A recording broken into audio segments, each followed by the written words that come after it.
Fire and Flair. I am so excited for this one.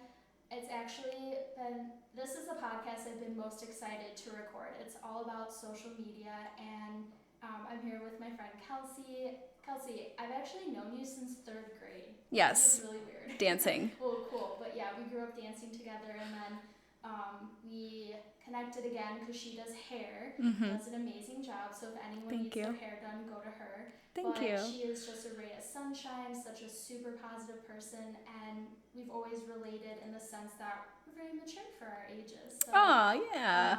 We're going to be talking all about social media, the good, the bad, the ugly. So let's get started. Cool. So I want to intro this episode with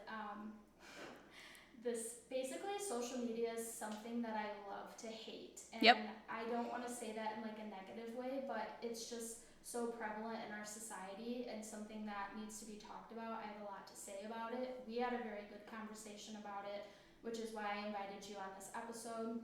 And I think people are really going to be able to relate to it. So my therapist recommended this book to me called Burn After Writing. Have you heard of it? No. So you can buy it. It's $8. You can get it from Target or Amazon. It's like this little pink book, kind of like the Burn book from Mean Girls, but like, it's just supposed to be for you. So I personally love journaling, and it has all these different prompts, and they really make you think. So I recommend this to everyone, by the way. It's just really good to like get to know yourself, your thoughts, but you're supposed to burn it after writing just as a way to like release it. Only you know about it. You can reveal your deepest, darkest secrets. But one of the prompts was, what are 5 things you love to hate? So first thing I wrote down immediately, social media, like for sure. And so yes, it has its benefits, but I don't know, to me I feel like there's more bad than good. Like honestly, if I had to describe it, I would say it's like this monster, like it's Frankenstein. Like I think it was created with good intentions, but it's morphed into something different now. Like it's like this beast that we can't contain. I completely agree. To me, I think that social media is genuinely an addiction, and love to hate it. Like I think it's entertainment. A lot of times I feel like I go on it because this is something that I think you go into an elevator, you're in an awkward position, you're waiting at the doctor's office, like anything, and you just pull up your phone and start going on social media because it's like, what else are you going to do? So I feel like that's my biggest issue with it, or reason for keeping it, is because I'm like, in those times that you're kind of just sitting there or whatever, people have a harder time being like just sitting and maybe having a conversation with someone, or just sitting there, read a magazine, something different. But I feel like it's an addiction, and it's something that we just pull up because it's just part of our daily routine. And what else are we going to do, sort of thing. So I am really like inspired by people that don't have social media, because I think it's just something that I'm just so used to just pulling up on my phone and going through. And then all of a sudden every week you get your screen time or whatever, and then I'm like, holy cow, I spent 8 hours a day on social media. Like what am I doing? And it's not making you feel good about yourself half the time either. I mean, you can filter out I've tried doing this where it's like, okay, I'm going to unfollow certain things that kind of make me feel bad about myself, and I'm going to follow more like inspiring pages and whatnot. But you still get those promoted influencer sort of things that are coming through, and it is like a love to hate sort of thing. It's like, what are the boundaries, Yeah, exactly. It has its perks. Like I said, it's this love hate relationship. And you brought up a really good point. Like, it's habitual now. Like, we just pull out our phone in any sort of way to distract ourselves or have that moment of downtime. It's always just, let me whip my phone out. Like, there have been moments where, like, I literally pull out my phone or I go to look at something and I'm like, what am I doing? Like, I have no reason. Like, again, it's habitual and it's scary. And like you said, it is an addiction. It really is. As much as we like to think it's not, it just is. And did you watch that documentary, The Social Dilemma? I did. I kind of like, I had it on in the background, so I kind of like faded in and out of it. Like, it kept my attention at some points and other times it didn't, but I did. And it was saying something like on the back end of people like creating social media or whatever it was, that it was like, oh, we got this person to like this, or we got this person to interact with this. And like, it's like, yeah, maybe it was made on good intentions, but it's just such a control factor for every single person's life now. It's like, if you don't have social media, you look at people that say like, oh, I'm not on it. I know like maybe two people in my life that don't have it at all. And they're probably really happy. They're very like, don't care what people think. Don't worry about getting the most perfect selfie. Don't like, they're always living in the moment sort of thing. And that's something that, like, I think I told you this story last time we talked about this. And I wanted to bring this up. I was in Vegas with my boyfriend, and he was doing a work thing, so he was gone for part of the day. So I was at the pool, and I was watching these two girls for at least an hour switch phones back and forth, taking pictures of themselves, posing in different ways. And I'm not shaming people that want to do that. If that's something that, makes you feel good about yourself or you enjoy doing, then great. But I am such a person that like, that gives me anxiety, sitting there thinking like, oh, I hate that picture. Oh, I don't. Okay, let me adjust myself this way a little bit. Oh, my smile looks like dumb, like, and I think that's something that especially women struggle with when it comes to social media. It's like, it's expectation to have the perfect selfie at Vegas or Nashville or these places that are, like iconic. And it's like, I watched these girls not enjoy their day for at least an hour, pretty much, because they were so worried about getting the perfect photo. And I remember laying there being like, I am so glad that I am not doing that right now. Like, I'm just laying here basking in the sun, enjoying my time. And it made me realize how much social media takes away from living in the moment.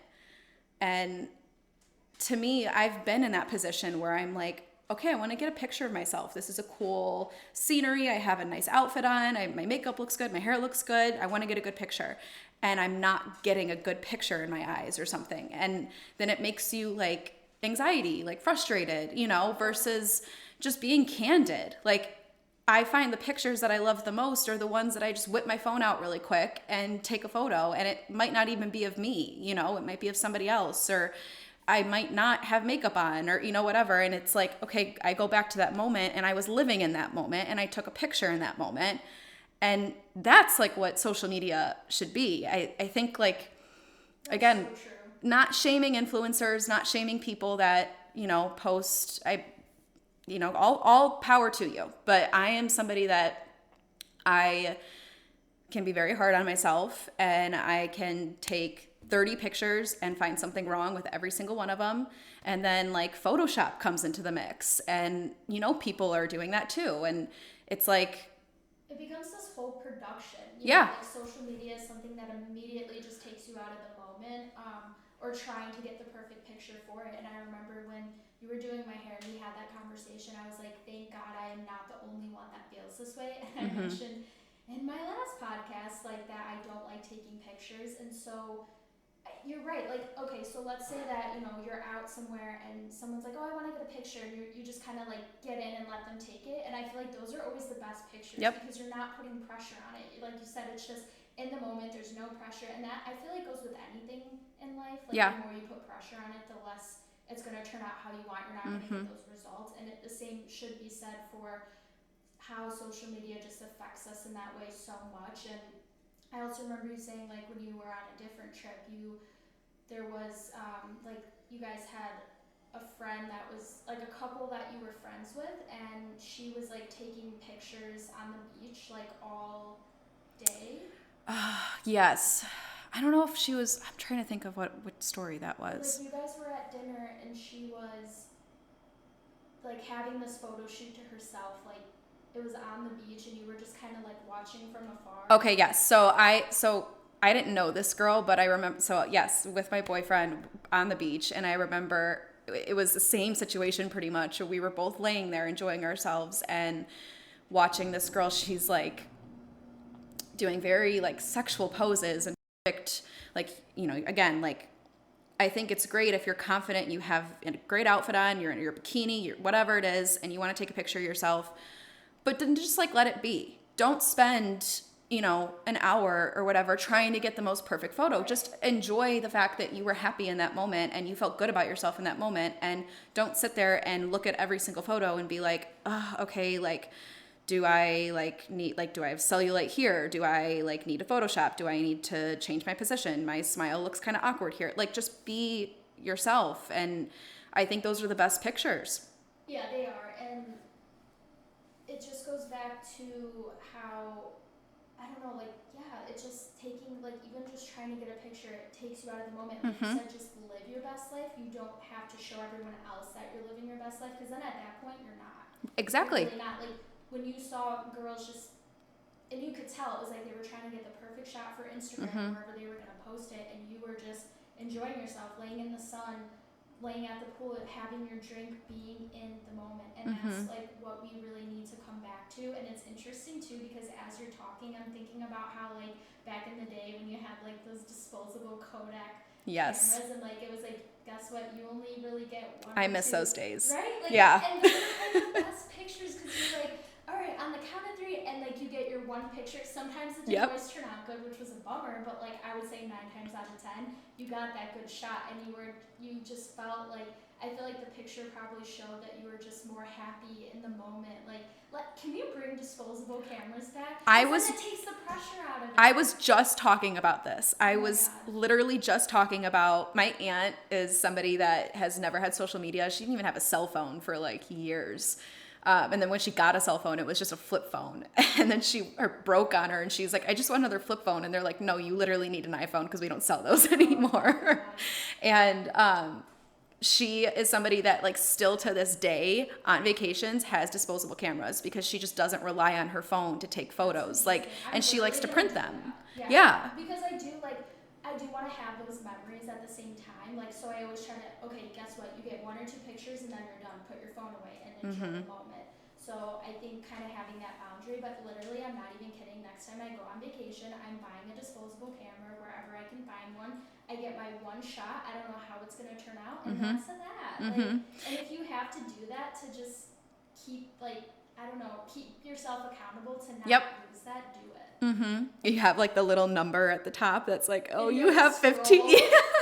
You have 15 photos left, and you're like, okay, well, I'm not going to take another picture of the same thing, like it's like you're limiting how many photos you're going to take. And photos are important. Like, this is like, I think that's something too that I love photos because I love memories and being able to document them. But I think documenting them in the right way and not trying to get this like picture perfect sort of situation that you can show to the world and prove to the world that like, oh, look at where I'm at and look at how good I look and look at how much fun I'm having and look at, it's. Absolutely. There's so much pressure on it now. And before, a picture was just a picture, and now it's like, it's like everything that you post to Instagram, it's like it has to be the most photogenic, picture perfect moment. You have to slap a filter or a preset on it. Like, if it's just not the most photogenic picture, then it was a waste. Don't post it at all. Like, again, it's so much pressure, and I feel like we need to really be mindful of that. So yeah, you definitely brought up some good points, and we're gonna dive into how it really affects women, I think, more than men. Okay, so let's talk about that, because I have a good kind of intro. So I don't like Lifetime movies generally, but I remember there's like a couple that I liked, mainly the teenager ones. I don't know why. I just felt they were the most entertaining. So Pregnancy I don't know, Pact. right? Exactly. Yeah. And then the one I liked too, the Texas cheerleading scandal. That was a I don't good think I one. saw that one. Yeah, that But was I feel good. like I would probably like it because Oh I yeah. like those teenage, like cheesy Lifetime. Yeah. Exactly. Yeah. For whatever reason, those are the ones I like. So there was one called Odd Girl Out. Do you remember it? No. So it actually has Alexa Vega in it, who was Mm. in Spy Kids, Mm-hmm. and how old was I when I saw that movie? I was kind of young. I was like in elementary school, probably like 10, and it literally, I never got it out of my head because it was like right before middle school, so that time where like our generation was starting to like get on, Mm-hmm. I guess, like the chat rooms and like all of those, AIM and exactly. yeah. So it was Mm-hmm. like right before this. So I wasn't on it, but like people that were older were. So like in this movie, she's actually like with the popular crowd, and then of course it's almost like Mean Girls, but like a darker version of it. So Okay. it's not as like funny and stuff. And so she becomes ostracized because of some stupid boy drama. You know, the mean girl like kicks her out of the friend group, and they all start being mean to her. And then she'll go in this chat room, and like they turn like everyone against her. Like she just gets bullied online. Like through this chat room, they say horrible things, and they start making fun of her hair. So she cuts her hair, and then it gets to a point where like they're literally telling her things like, you're so ugly, like you're a slut, go die. Yeah. And then it gets to a point, so they pull this prank on her where the friends make her think that like she's their friend again. So they invite her to this party, so she like, is excited. She shows up, her mom drops her off, and no one's there. Like just complete prank. Like, and at that point she like swallows pills and has to get her stomach pumped. Just horrible. But the sad thing is that actually happens. Yes. Like kids are bullied like this, and when I saw that movie, I was like, absolutely not. Fuck social media. Like even Yeah. that young, I was like, I want nothing to do with that. Like I refuse, because that's so horrible that people are driven to do those things because of it. You know what I mean? Yep. And I don't even know if it's getting better or going away. Okay. So this like triggers me kind of because I remember being in middle school and I had this incident happen where I received a really, really nasty message on MySpace from a group of girls, and it destroyed me. It has stuck with me to this day. Like, I remember everything that they said, like, and I remember I read it and I thought they were my friends too. Like, it was kind of what you were explaining, like these girls that I associated with that just chose to, for whatever reason, bully me through social media and behind a computer screen, and and it got even worse because it was like then my mom ended up getting involved because I was so young, and then that doesn't help kids either. So it's like, what do you do for, kids? And for us, I think it was like especially an issue because we are in a generation that we grew up where social media evolved.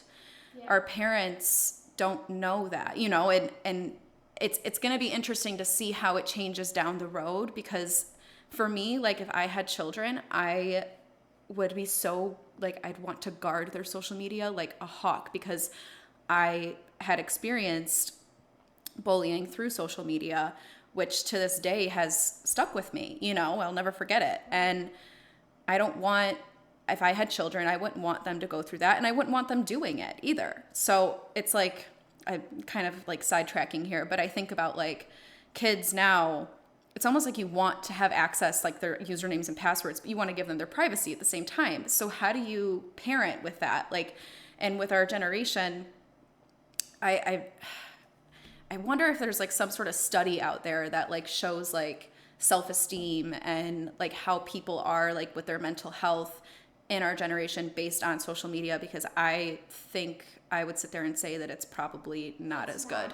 Yeah. That's why everyone has anxiety. Like, I don't know if people understand that a huge reason why so many kids are anxious now and diagnosed with anxiety is literally social media. Like, it's a huge problem. I don't even think parents understand how big of a problem it is. And that's honestly one of the reasons why I don't know if I even want to have children, because Yeah. why would I want to expose them to this kind of world? And then it's like, if your kid doesn't have social media, they're left out. Right. Like, how do you know what I'm saying? How do you find that balance? Because that is a Right. very legitimate concern and question, even for us who we grew up with it and we're not even parents yet, and we're like, I don't want my kids exposed to it. Yeah. Yeah, it's so hard. And I think that it does affect girls more in that way, especially in the teenage years. For whatever reason, it's just girls are naturally more passive aggressive, and they just do that stuff. Like, I remember even in middle school and high school, it was like, friends would post pictures of them like hanging out, and it's like, if you weren't there, then you feel left out, or why wasn't I invited? Like, it just manifests into like such a negative thing, especially, and it does affect your self-esteem so much. Honestly, the problem's getting worse, and I blame Instagram for that wholeheartedly. I do. 100% Instagram. Right. Yeah. And so it's like, it just starts at such a young age. Like, kids that are 8 years old have an iPhone in their hand, they're on social media. Like, yeah.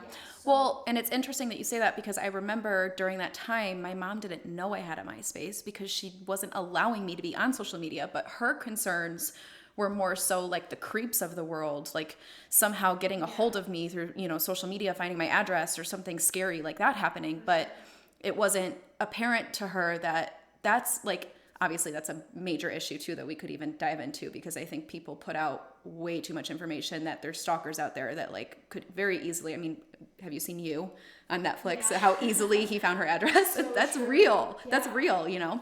But no, I just feel like back then, I remember my mom saying, "You're not allowed to have a MySpace." And I remember saying, all my friends have them. Like, I want one. It's not a big deal, Mom. So I would go on our computer at our house and like do my like background and my music and everything, and like get creative and have fun with it. And I thought it was like harmless until that happened. And then my mom ended up getting involved. Obviously, I ended up getting grounded too, because my mom was like, "You lied to me and you went on our computer and hid this. And I specifically told you I did not want you doing this." But now as I'm getting older, I totally understand where she's coming from. Like, again, if I had kids, I'd almost want to sit there and say, "You're not allowed to have it," because I'm trying to protect you, but I'd be the same way. but it's like, then well, my friends have them, and like, I'm not seeing what's going on in the world. I'm not seeing like what they're doing. And Well, like you said, kids will find a way. Like, you Yeah. weren't allowed to have it, but you still found a way. Kids, they find their ways. have you ever seen Easy A? Yeah. There's this part where she's talking to her teacher or whatever, and he's like, "What is going on like with this world of social media?" Like, posting on Facebook, like, "So and so stopped and got a Coke Zero at the gas station today." Like, who gives a rat's ass? Yeah, I think I remember that. That's so funny. It's so true though, because that was Facebook at one Right? point. It was like, people would write a status, and it was like, "I'm eating ramen right now." I'm Oh my watching God. TV." The worst, Right. the worst is the 10 years ago you posted this on Facebook, and it's like, "Hung out with so-and-so today, having a sleepover, all-nighter, like, text us." Like, Love you so much. XOXO Gossip Girl. yes, XOXO Gossip Girl, yes. That's Yeah. hilarious. It's just, those cringy moments. Honestly, that's another reason why I'm so glad I didn't have it, because how much I would be cringing at myself right now. Like, Oh, I go back and delete them. Like, I actually, like, it's like part of my routine. Sometimes in the morning, I'll go on Facebook and see, 10 years ago or however many years ago you posted this, and I'll be like, delete, delete, delete. Why did we think that we had to give the world updates on our life? Like, because that was just the cool thing to do. Yeah. That's all we knew. And that was like always my biggest thing too, is I just felt like it was such a time waster. Like, I knew those kids, like, they would just go home, jump on the computer, and do that literally all day after school. And I was Yeah. like, that makes me depressed. Like, I don't want to sit in my room and just be on this. yeah. I don't know, man. Like, I just, not saying I was ahead of the game, but something about it just always was so negative to me. Like, I didn't have MySpace. I had AIM for like 2 year or two, and then Facebook for like 2 months in high school. Like, I would get on it periodically, but really didn't have it. Like, I didn't have all the social media apps until junior year of high school, and college. And that was only because I was like, I'm gonna need a way to stay in touch with people. Plus, I think at that point, you're past kind of all the petty bullshit of high school and stuff. Yeah. But it just, even back then, I found it to be a time waster. And I don't know if you could attest to this, having it like growing up, like you felt like you wasted a lot of time on it. Totally. I was that person that got home from school and jumped on the computer and stayed on the computer until my mom was literally like, get off. Like, you know, I would be on there for hours if my mom didn't set boundaries for me. And I think it really actually has affected, like, I think I can hold myself accountable in a way and sit there and say, like, with my self-esteem, like, I think I am a very secure person, but I think social media, if we had like a pie chart of like things that growing up have made me question myself or care what people think, or it's like got to be like 80-90% social media, because I grew up in a culture that you jumped on the computer and started chatting with your friends and then started like going on MySpace. And, you know, I remember even the MySpace days, and we're in middle school, like you go on walks. We lived like right next to Walgreens. It's like you would try and get like these crazy photos and they'd be on your digital camera or whatever. Then you'd go home and upload them upload them to your computer. And it was always like a competition on who like had like the best photos or the funniest or like had the most fun, or that's something too. It's like a competition kind of. Yeah, it always was, even back in like the MySpace, Facebook days, like, 10 years ago when we were in high school experiencing this. It was always like, oh, this friend group's doing this, they're having so much fun, were you invited? Like, Yes. yeah, totally get that, 100%. It's just been instilled in us and around us for so long.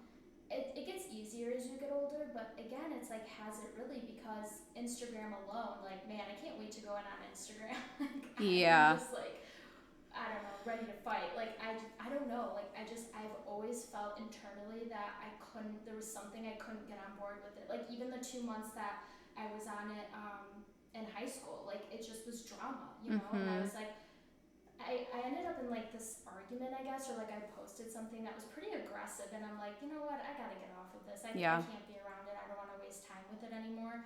There was something else I was gonna add to that. I don't know. I just have always hated it. No, I agree. I thought at one point I heard, maybe this was just like a rumor or something, but I thought Instagram like was taking, so I had this internship during college that had a lot to do with like social media marketing. And I remember I would read articles that came up on like from Instagram or whatever based on like different features, because as a business, it was like you wanted to see these features that you could add to your, like, the stories became a thing. And then it was like, oh, you can add whatever to the stories. And I remember getting into this article about the major factors of like women's self-esteem that Instagram was causing problems for. So I thought at one point I heard that they were going to try and take away the likes, like, or you couldn't see how many people liked that person's photo, or you couldn't see how many followers that person had. Obviously that's not the case now, but I thought that was actually like really proactive. Like, Oh, for sure. I would think for Instagram, if you value people's self-esteem, especially women, that's something that you should dive into and like consider, because I think something huge is somebody will post something and only get like 20 likes and feel bad about themselves somehow. It's like, why are we sitting there wanting validation through like a heart icon on a phone, and then you're looking at all these other people that are getting all of this attention. Half of them too, like, can pay for this shit. Like, you can pay to get followers, you can pay to get likes. It's like wild to me. And I think if that was something that you took away from it, I mean, really think about it. If you just put a photo up, but you could press like, but you didn't see how many likes, you didn't see who liked it. It's like a privacy thing too, almost. I don't know. To me, I think that I would like social media a lot more if it wasn't based around how many likes somebody has, how many followers somebody has. But then we're also in this influencer culture that, again, with this job I had, we actually like hired influencers, and it was based on how many followers they had. Were these followers legit? We would have to go through their followers and actually like click on them and filter through and see if they were like actual accounts. Wow. Or if they were like paid for. Yeah. And that's something businesses are doing now too. So I guess it's like, I guess for Instagram, it's like, how do you take that away if people are making money based on how much of a following that they have? But at the That's same really time, crazy. it's like self-esteem, like mental health. Like I don't know. I think I would be much more happy using the app if I didn't have to sit there and see that this person got 400 likes and this person got 30 likes and this person has like 10K followers and this person has 300 followers, you know? Absolutely. Like, I'm 100% on board, agree with you. The concept of likes and followers bugs me to my core. I fucking hate it. I hate it. I write down notes of things that I kind of want to say in each episode that I don't forget. And I wrote down that I want to do an experiment and create a social media app where you can post whatever you want, but nobody sees how many followers you have, nobody sees how many likes you have, nobody can comment on it.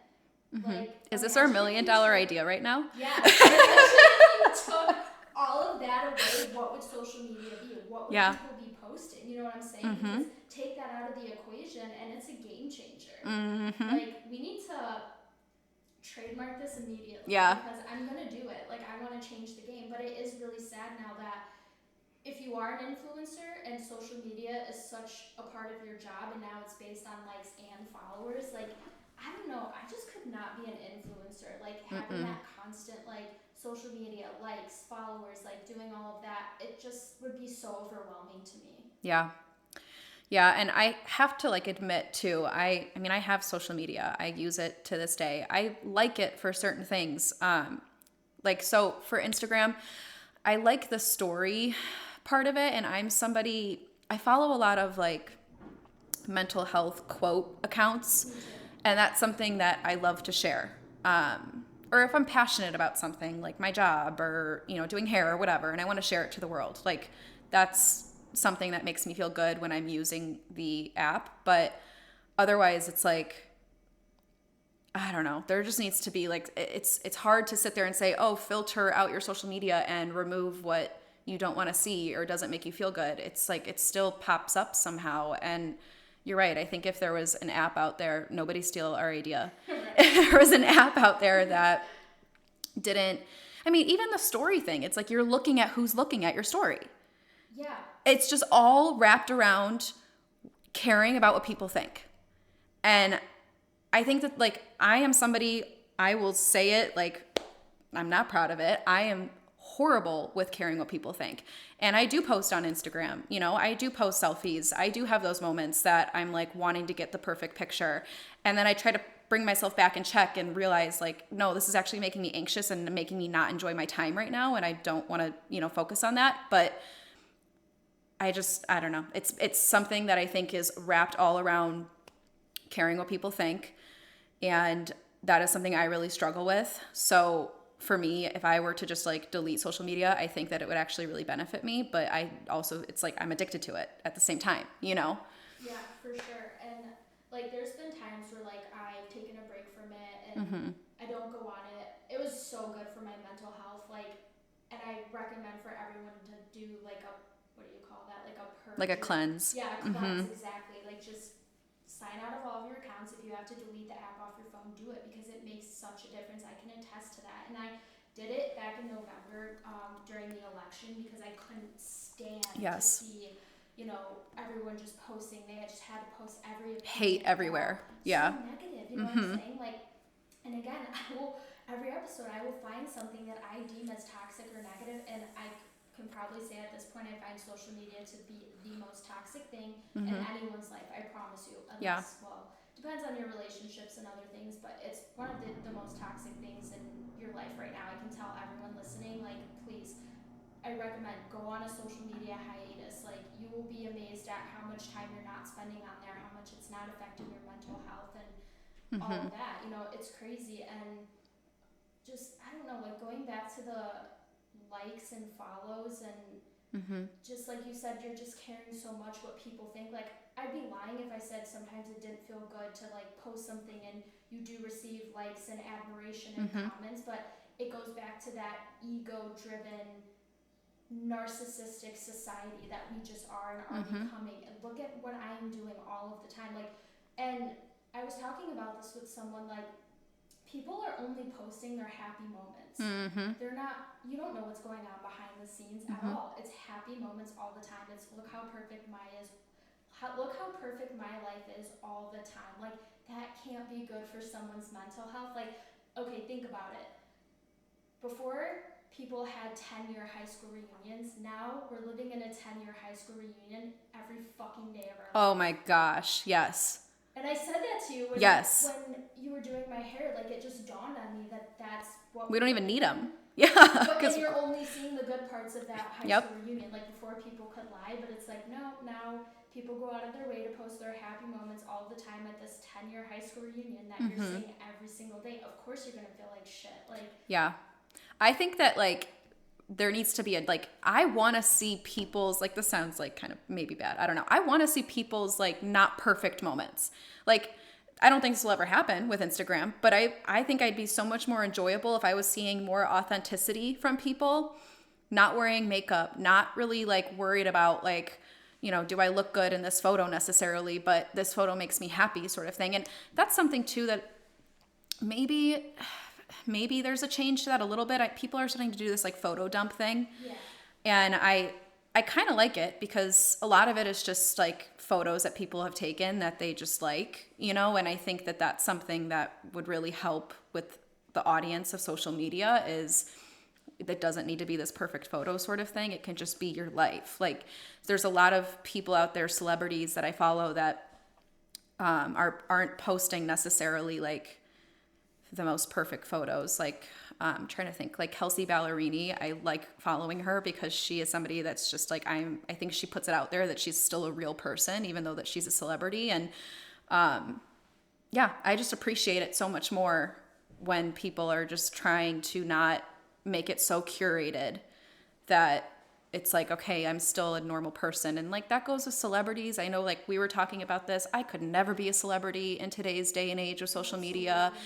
It's so important to be kind to people. You have no idea what people are going through on the back end. You're only seeing what they're putting out there on their platform. And it's like, then you have like, not even just trolls, but people that are actually coming in and throwing opinions in that you didn't ask for and putting you down. And it could be literally nobody. They don't even know you. And it still hurts, you know? And it's like, I don't know. I'm glad that celebrities have the ability to disable comments, because I totally understand. I would. Yeah, exactly. I would too, because at the end of the day, they're still a person, even though there's some people that I don't necessarily like or whatever. But at the end of the day, they're still a human. And just to see that the constant comments or criticism or negativity, like that has to get to you at some point. You know, like you can't just look at that and be like, oh yeah, I'm okay. Like it doesn't hurt me at all.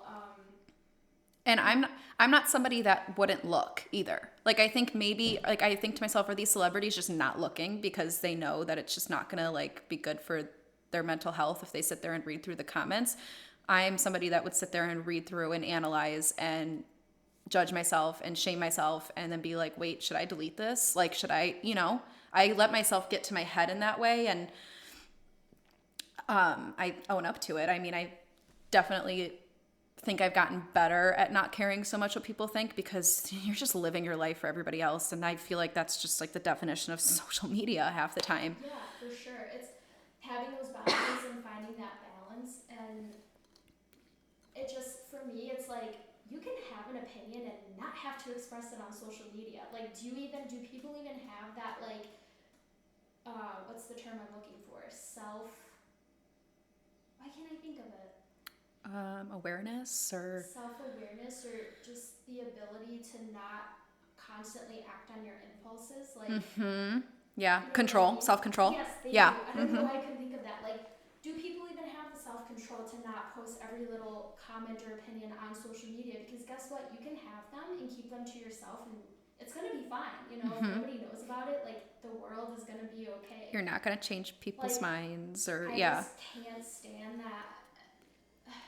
Okay, you know what? Social media is social media. If you want to go and put all your business out there and put all your comments on there, like, great, that's good for you. But, like, I don't personally think that's healthy. And, like, I just can't stand seeing, like, everyone now thinks that they are an influencer. Everyone thinks that, oh, this is my platform. I'm going to say whatever I want to say. Like, your opinion's wrong. Like, if you post this, you're wrong. If you do this, you're wrong. Like, especially when it comes to politics, like, there's just such a polarization now that I absolutely just can't stand, and it's so toxic. Like, and Yeah. that's what social media does too, is like, it's completely polarizing nowadays. And it's a divider.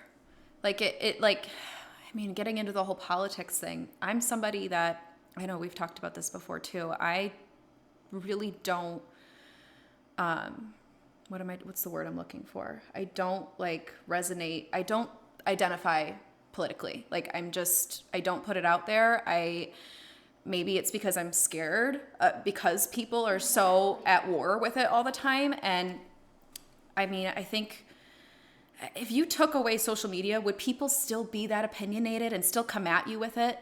Or is it because you can just type it on your phone and you don't have to deal with the confrontation that there's so much more hate out in the world, you know? Well, that's why online bullying exists, is because people can sit behind a screen and just say whatever the hell they want to say.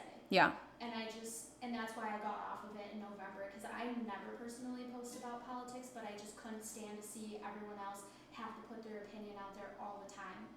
I had to remove myself from it, because at the end of the day, it's just so negative. Like, do people even understand that how much negative energy they're absorbing? Like, think about why you're stressed out or unhappy or anxious. Like, how many times a day are you looking at your phone and seeing just all the crap that people are putting out there? You know, like, put your blinders on, like, or just, I don't know, like, yeah. I just really encourage everyone to, like, take a break from it. Seriously, we're not supposed to be seeing all of this all of the time. We're just not. It's not natural. And the fact that it's affecting our mental health so much should be an eye opener. Yeah. And like, what really bothers me now too is, I'm not going to get into this topic, but like, you know, cancel culture exists. Oh gosh, yeah. Like, people who have a platform, celebrities, like, yes, if you have a following, it's great if you can stand up for something. But now it's like, if you have a platform and you don't say something, people come after you even for that. Yep. People come after you for just minding your business. Minding your fucking business. Right, and not wanting to get involved at all. Like, can we just leave people alone and let them do what they want to do? If they want to post, fine. If they don't, leave them the fuck alone. Yeah. Why are you to sit here and say they have to do something? Right. Just because you have a platform it doesn't mean that they're not using it for good. Like, maybe they're donating to charity. Yep. Outside of that, but they just don't feel the need to have to present it to the world. Did you ever think about that? But because it didn't happen on social media, then it didn't happen. Exactly. It's like, oh gosh. It irritates me. Really Yeah. does. And this is why I would never want to be famous. That is not a fate that I would ever wish upon myself. I think that would actually be hell. So. Yeah. And it goes back to just, I don't know, it really is not, it's not hard to be kind to people. Like, you can disagree. You know, you don't have to sit there and come at somebody's life. I mean, we're sitting there putting out death threats to people and like putting people's appearances down, putting people's lives down. I just, like, where is that coming from? It makes everyone entitled is the problem. Same thing with the dating apps. Like, dating apps and social media are linked in that way, where everyone is like entitled to say and do whatever the hell that they want to do with no consideration for anyone else. Yeah. And that's exactly like what social media is now. Like, people just have no regard. Like I said, they even come after people who just want nothing to do with it and don't say anything. So you're damned if you do and you're damned if you don't. And what I want to ask people is, why do you feel entitled to tell anyone what to do or say? Like, who are you? Who the fuck are you? You know, Yep.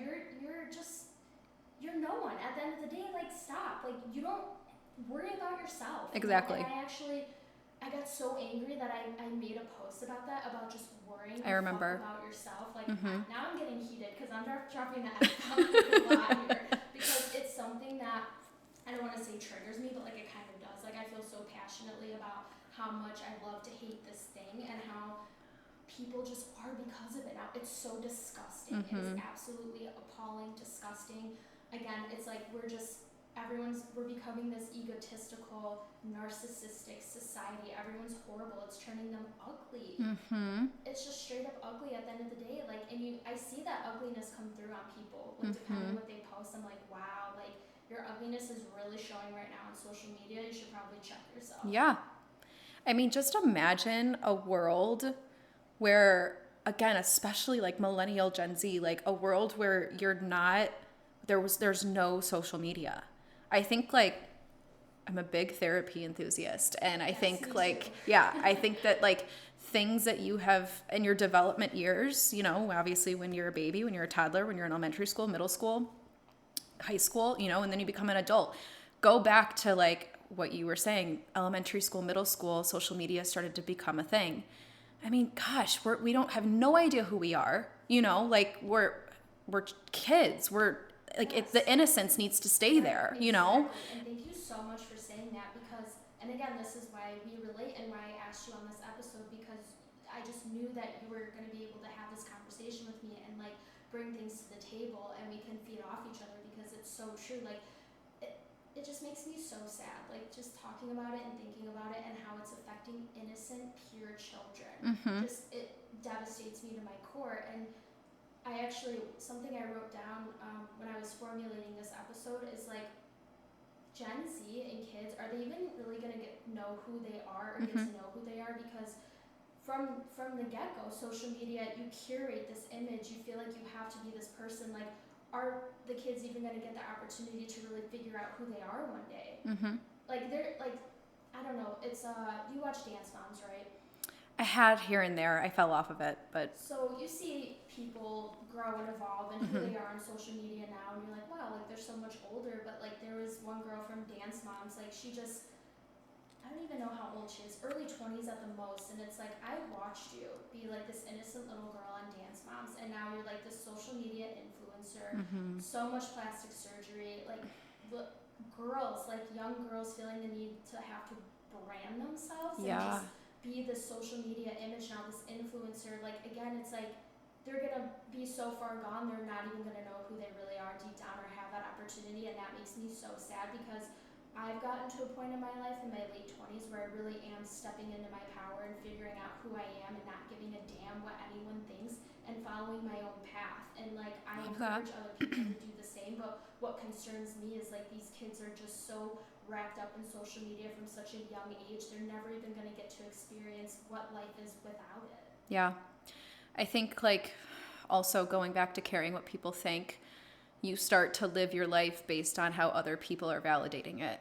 Exactly. And you start doing that at a very young age. You can't differentiate like that's not natural, like you said, and it's not setting a foundation for them to be who they are in a way that's just carefree and authentic and themselves. Right, everything's just going to revolve around validating the ego, getting that validation from other people, from social media, from likes. Like that's very damaging to the psyche if you really think about it. Yeah. Like guys, this is a serious problem. Like if you have children, like please, like figure out what they're doing on social media and have those boundaries with them, make them get off their phone and make sure that they can still identify who they are outside of it. Yeah. Because are we even able to do that now? Like I personally am, because again, I've always hated social media, but for other people out there listening, like seriously ask yourself that.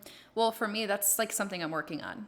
You know, like I can sit here and say that I am somebody that gets really wrapped up in it in a very unhealthy way. And I am at a point that I can recognize it. And I loved that you asked me to do this podcast because this conversation alone is like productive and like helping me like, okay, actually, I think I'm just going to delete my apps for the weekend. That is something I struggle with too, is now your iPhones have this feature that like, do you really want to delete this app or do you just want to like get it off of your main page? And so I'm like, okay, like I'll just get it off my main page because I don't have to worry about like re-downloading it and then signing back in and everything. And I'm going to where it's at in my phone. Like it's not on my main page, but I'm like scrolling over a couple sides, you know, and then I'm still clicking on it. Now it's just in a different location, but I'm still going on it. Right. It's still accessible. So I recommend just getting rid of it completely so it's not on your phone. Yeah. And you do have to go out of your way to download it. And I'm not gonna lie, when I did delete it, like there were times where I found myself, even after a day or two, I was on it again, or it was really, really hard. It took several times of me having these breaks to actually stay true and not go on them. And that goes back to the whole like addiction thing. And that documentary, The Social Dilemma, they literally say that they call us users. There's only two terms where users kind of exist, and that's drug users and social media users. And literally, they've done studies of how it affects our brain, and you get that dopamine rush or serotonin, whatever happy chemical it is, to your brain when you get likes or you post a picture or something like that. You know what I mean? And that's so unhealthy. And Yeah. it's just very ingrained, habitual. It's that addiction. Like, let's break that cycle. Yeah. I think something else too I've noticed that people put out there is like really toxic phrases or like glorifying, so like dating, like glorifying like ghosting someone or acting like a toxic person in a relationship. Or I'm trying to think of like some quotes or memes that I've seen out there that I'm like, that's actually really unhealthy. Like, you should not act like that. Yeah. Who made this? What psychopath made this? Yes, and we think it's hilarious. And don't get me wrong, there's times I see them and I'm like, that is funny. But I'm also like, that's not healthy at all. I talk about this with my therapist too, like based on our generation with social media and everything. And you go back to like, again, your childhood, your development years, how you form who you are, and then that in return, it's like a cause and effect thing. So it's based on your reactions towards situations, how you feel about yourself, how you choose to treat other people. I think social media has had a huge negative impact on who people are today. And I hate to be like shaming it so much. I don't want people that are out there that are making I don't care. I'm shaming social media. Like, people that are out there like making a living off of it, like, good for you. That's how you're making your money. Fine. You know, like, unfortunately, like, that's also like a sad factor too, is like, that's their outlet to make a living. I could never be that person. Yeah, like, yeah. And I'm not shaming people who use, like, it's the platform itself. Right, Yeah. like, I couldn't have this podcast, like, people wouldn't know about it without social media. I'm gonna get to the good parts, don't worry, guys. There are good parts of social media, but I say that there's more negative than not. So again, we're not shaming people that are influencers and do generate income from it, because it's turned out to be a lucrative field. Yeah. But again, it's like, where are the boundaries with it? What kind of person are you outside of social media? And there have been people, like, I've heard of influencers or people that gain clout. Like, we were just talking about someone before this and how it just goes to your head, it takes over. Like, other people who become famous, sometimes it goes to your head in a not good way. Right. I don't know, for me, like, if you act like you're so perfect on social media, I kind of hate you. Yeah. Me too. It just doesn't make me relate to you. Like, I just respect people more that I can relate to, that are vulnerable. I'm not saying that you have to put those moments out there, because we all have vulnerable moments that we don't want to expose. But if you're able to, again, have that balance of like, this is what I put out, this is my work, I'm professional, but here are my moments of where I am vulnerable, or I'm a real human. Like, you're gonna get more respect from your followers, or have more of a following. Like Brene Brown, for example. Like, yes. Everyone loves her. She wasn't famous at one point, but the reason people love her is because she just has that relatable factor. Like, when you're not afraid to be a real person, you know? And again, this is why I made this podcast. I'm a real person. Like, I'm gonna be sharing very personal things on here. Like, my last episode, I literally told everyone how I made an account as a man on the social media app, because I wanted to check out the competition, and it goes back to this whole comparison, and I felt so bad about myself after. You know? So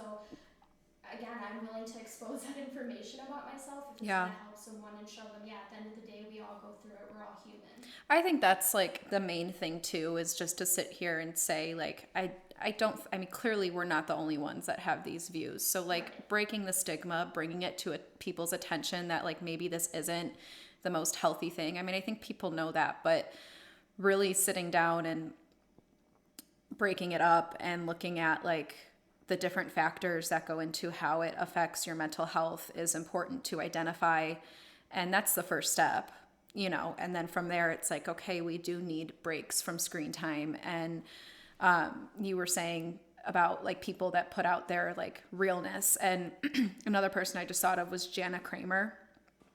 She posted something one time where she was in a fight with her husband, and it was like a picture of her like crying almost, and it was this whole thing that was like, we're not perfect, and I'm posting this on here because we have our blowouts, we have our moments that we are at very low points, and like, let's support each other in that, and like bring it to life that like that is reality, you know. And I know, like, social media, we put out there our most perfect moments and act like everything's great all the time, and it's not, and that's okay. Like, Nobody's perfect. Nobody has yeah, a perfect life. Just for anyone out there listening, as much as you want to think that on social media, I promise you they're not. And I'm glad that you brought that up again, because there is a big point that I wanted to touch on with this, and like why it just affects us so much and brings down our self-esteem is because we think that everyone else is living such a great life. What are we doing wrong? Why aren't we living our life perfectly? Or I gotta portray like that my life is, I gotta show all the happy moments and that I'm doing X, Y, and Z. yeah, very superficial also. Yes. Like, that's a word that I would describe it as, because you're right. Like, why am I not at that point in life? Why am I not traveling to these places? Why am I not, have another thing too, like groups of friends. I am somebody, I have like my few close friends, and that's it pretty much. Like, I have my few people in life that I really trust and I designate my time to because they make me happy and make me feel good about myself. And I see other girls out there with these groups of women, and I'm like, oh, why do I not have a huge friend group? Why do I, and it's like, then you have to sit there and also think, like, are they really that close? Are they really there for each other? Are they like, there's just, Exactly. yeah. Everything is so for an image or Yep. a picture. Like, guarantee they're not real good friends. Like, I would be willing to put money on it, and I'm the same way. I've always had a few quarters as opposed to 100 pennies. Right. That's how it should be. Just real, genuine friendships. Those few people that you can rely on, and not these like half-ass or just associates, I guess. Like, don't feel like you don't have friends and you're not loved because you're not standing in a group of.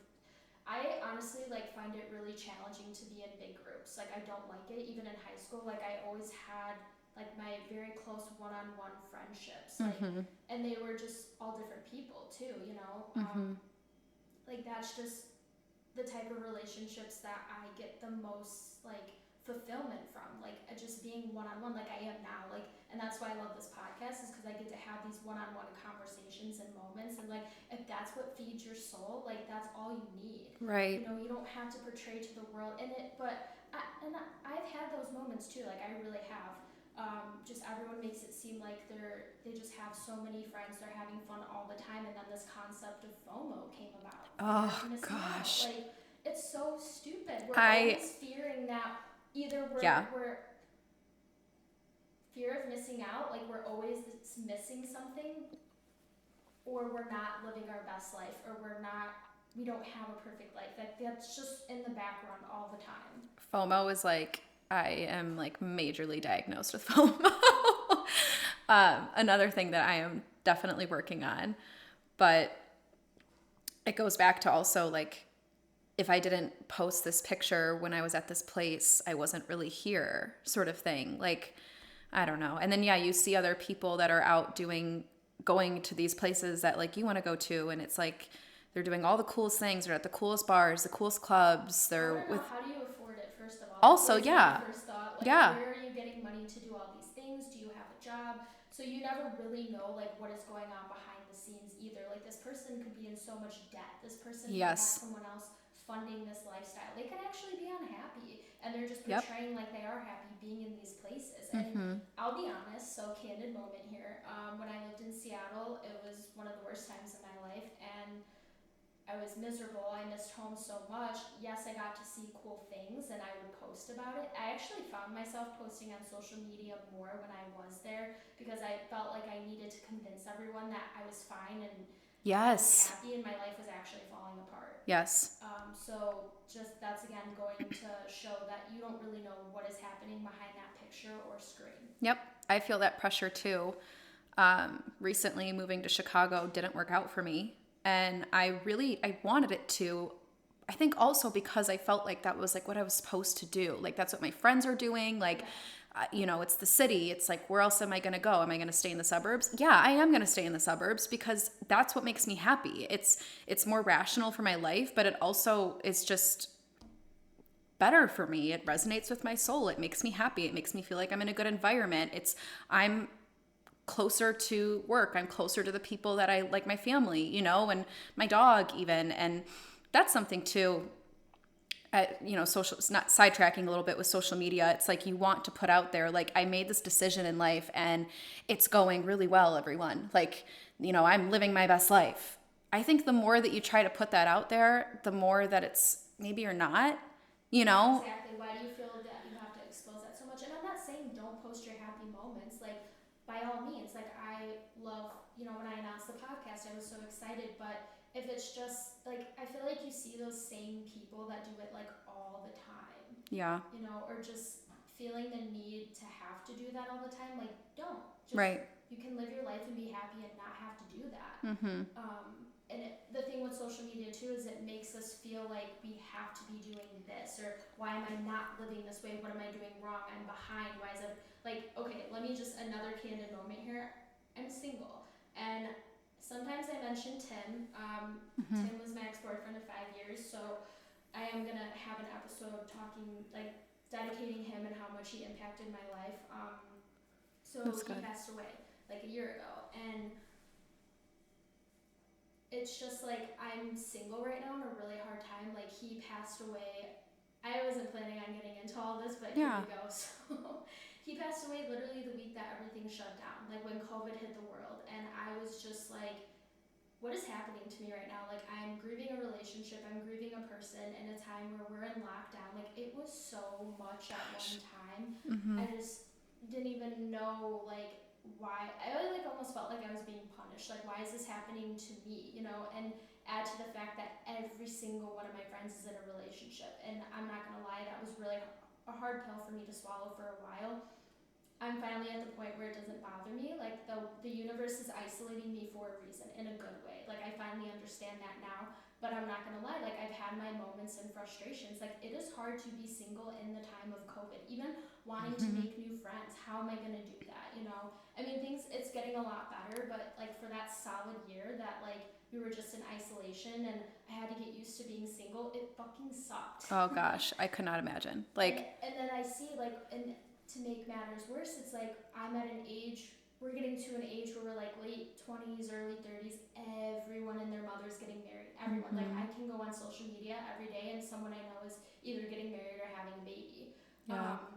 And again, there were moments where it bothered me, but I'm past it now because it's like, that's not even what I want for my life. There's so much more that I want to do. I'm not at that phase. When it's my time, it will Mm-hmm. come. I'm in Mm-hmm. no rush to get married and have kids. So, Mm-hmm. that's great for everyone else. Like, but you just, yeah, you have those moments where you just feel like, what am I doing wrong? Why am I not where everyone else is? Blah, blah, blah. But Right. I really had to embrace being, like, I'm just unique. My life is unique. We're all on our own storyline, our own path. No one's life is the same, even if we kind of follow that, oh, school, marriage, kids, like whatever. Like, everyone, it comes when it comes. It happens Mm-hmm. when it's supposed to. And I really am trying to embrace that, like, I'm just like a unique, different person. My path is going to be different, and that's okay. Right. So, and I think this is something that's like people, it's an unconscious thing too, you know, but why do we allow other people's lives to sit there and make us think, like, is that what I'm supposed to want? Like, am I supposed to want to be engaged right now and have a house and have kids?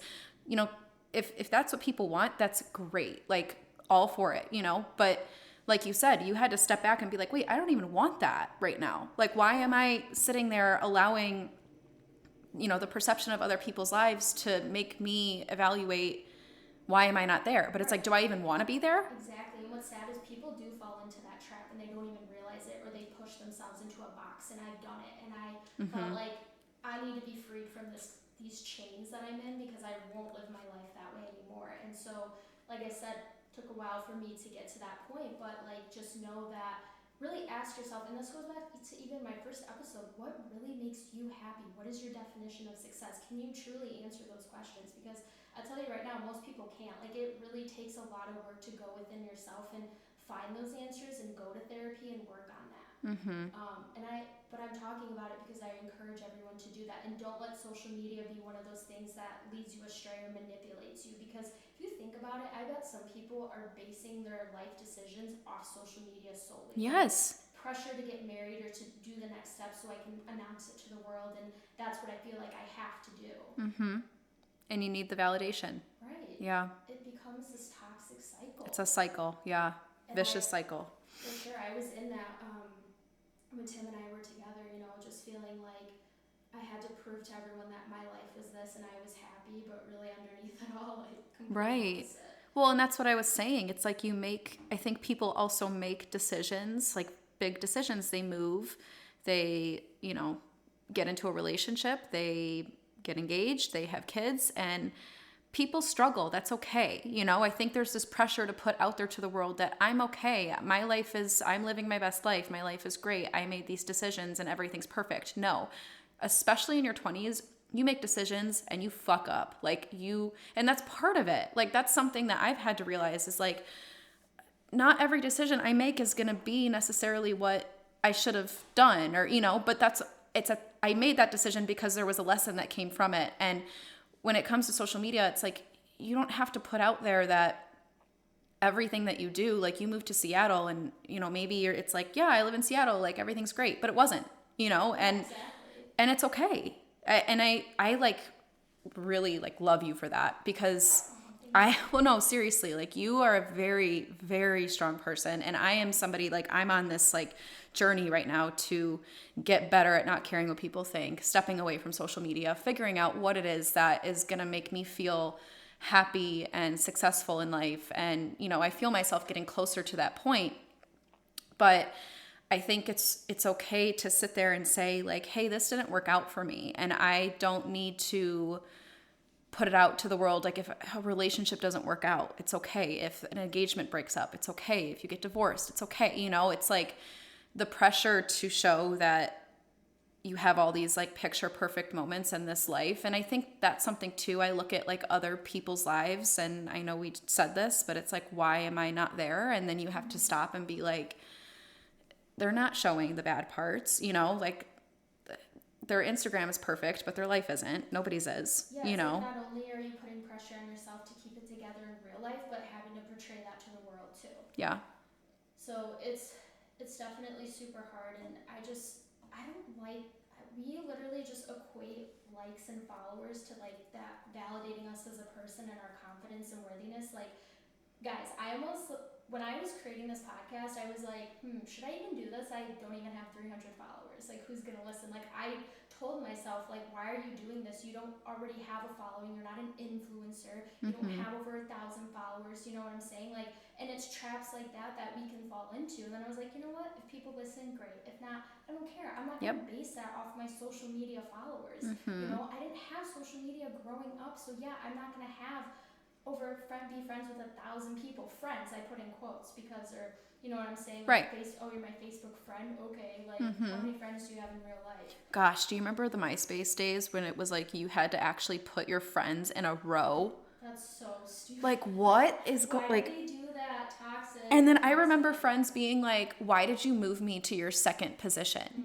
I remember feeling like that towards people. Like, wait, I was like your best friend. I was your number one on MySpace, and why did you move me down? Like, we're basing our value in relationships too. Oh, for sure. Like, it totally affects relationships. Man, I was not going to subject myself to that kind of torture. Like, I just but I'm glad you bring that up too, because I feel like do we do things for our relationships based on social media now? Like, do we want to take it to the next level just to put it out there? Like, are we buying this house with this person just to put it out there? Are we having a baby just to put it out there? Yeah. Are we getting engaged just to put it out there? Because you really have to wonder. Because let me just say that, like, and again, this isn't judging people or basing everything off pictures, but there's still a vibe or energy that comes through even with pictures. Like, you can tell this person's authentic or they're genuinely happy. Like, I told you when I see pictures that you post with you and your boyfriend recently, like, I just can tell that you're genuinely happy. Yeah. But I will say that I see other couples' pictures come through, and I'm like, are you really happy? Something's off. Exactly. Yeah, It's weird. something's too staged. You can sense it through pictures sometimes. I am telling you, like it's really strange. Yeah, definitely. Do you think that you've had like felt that before, like looking at other people's pictures? Yeah. Um, like I use the word staged, and again, I am guilty of this. Like I've done this before. Very staged, very like, oh, look how happy I am sort of thing. Um, Going back to, I think the best pictures are the pictures that you just whip your phone out really quick and snap it and then put it away. Like those are my favorite photos. And I love that you're referring to my recent post, because I think that was something, again, I'm going through this whole like evolution with social media where I'm like, I am only going to put out there what is like me, you know? And I, recently have just felt a lot of appreciation for my relationship. It's in a really good place. And I put that out there because it was true. And I think that you can tell the difference. And not to say that, there's, influencers, families, whatever it is, relationships, friends out there that they put their pictures out there and they're cute pictures. Awesome. But I think like maybe we're reading too much into it. I don't know, or it's part of like how we grew up with it, but you can like feel a vibe through a photo almost, So going back to what, is my life not in this spot like theirs is? And you have to be able to stop, and it's not easy, but you have to be able to stop and say like, we're human, if they're curated, they're curated. People find social media a hobby too. Like it's a creative outlet for them, great. But I think it's important to just keep it real and, stay true to yourself when it comes to that, because I agree. I feel like I tend to like pictures more if I feel like, okay, this person's not trying so hard. Right. I just feel like some people try so hard to be funny or have a picture, make it look like they're doing this, and I'm just like, come on, what are you doing? Like, now I'm not gonna like your picture. Totally, yeah. Like you said, you just feel an energy or vibe through a phone, and I guess this is my reminder for everyone to just don't try so hard. Just live your life, and if you post a picture, great, but like, just don't take yourself out of the present moment to like curate your life, get the perfect picture. Just enjoy it. If you happen to get a great picture, awesome. But if not, like, don't beat yourself up. Don't like focus so much on that, because altogether, like what I'm talking about with this, like constantly seeing perfect images, feeling like you have to put it out there, surrounding yourself, it is just bottom line negative, toxic energy.